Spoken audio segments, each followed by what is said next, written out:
Bismillahirrahmanirrahim.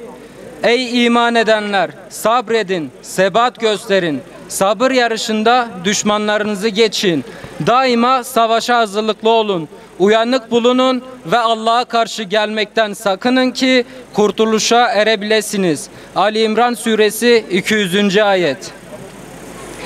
Değerli kardeşlerimiz, Gazze imtihanımız kesintisiz bir şekilde devam ediyor. 9 ayı aşkın süredir devam eden zulüm ve soykırım sürecinde fiilen kardeşlerimizin yanında olmak şurada dursun, onlara bir lokma ekmek, içecek, su ulaştırmayı bile hakkıyla beceremedik. Birlik olup Siyonistlerin başına balyoz olamadık. İdarecilerimizi, imkan ve potansiyelimizi harekete geçiremedik. Yapılan soykırım ve katliamını ekranlarda izleyip engel olamadık. Siyonistleri korkutup caydıracak bir duruş ve güç ortaya koyamadık. Bu durum ümmet olarak acizliğimizi, dağınıklığımızı gösterse de sabır ve ısrarla yapılan her amel gibi Gazze için, Aksa için sürecin başından beri her hafta yaptığımız bu eylemin yapılan diğer etkinlikler ile birlikte Siyonistleri ve destekçilerin rahatsız ettiğini de unutmayalım. Daha geçen haftalarda Siyonist destekçisi firmaları protesto için meşru zeminde eylem yapan genç kardeşlerimiz Siyonistlerin ve destekçilerin hedefi oldu. Takbir! Takbir! Takbir! Tarihte az rastlanır vahşet örneği sergileyen Siyonistler ve yardakçıları bu vahşeti kabul etmeyip karşı çıkanları, protesto haklarını kullananları kamuoyu nezdinde suçluymuş gibi gösterip algı oluşturmak için içimizdeki işbirlikçi ve satılmış uzantılarını da harekete geçirerek şer ittifakı oluşturmuşlardır. O halde bizler de haykırıyoruz.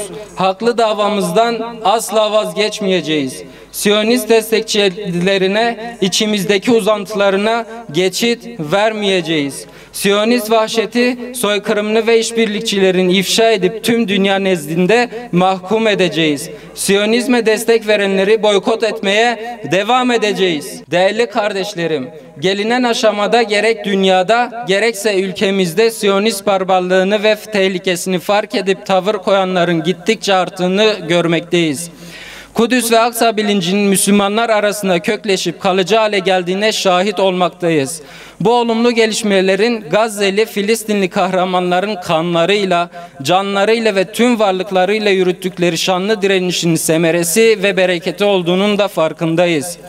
Kudüs ve Aksa bilinciyle bilenmiş, vahdet silahıyla silahlanmış, ümmetin evlatları elbette ki Gazze'li ve Filistinli kardeşlerimizle birlik olup, Siyonistleri mübarek beldeden söküp atarak, Siyonizmi tarihin çöplüğüne gömeceklerdir.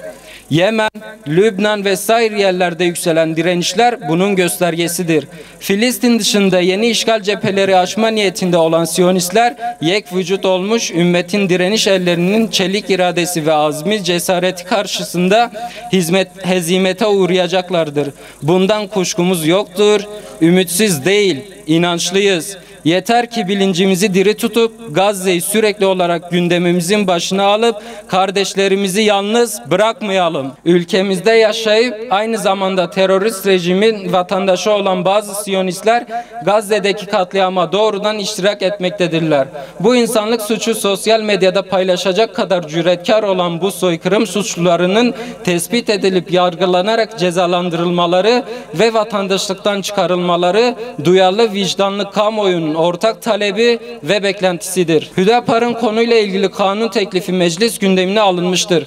Bu kanunun görüşülüp oylanmasında milletvekillerinin milletin talep ve tercihi doğrultusunda vicdani tutum takınmaları ve kanun kabulü yönünde oy kullanmaları için çağrıda bulunuyoruz.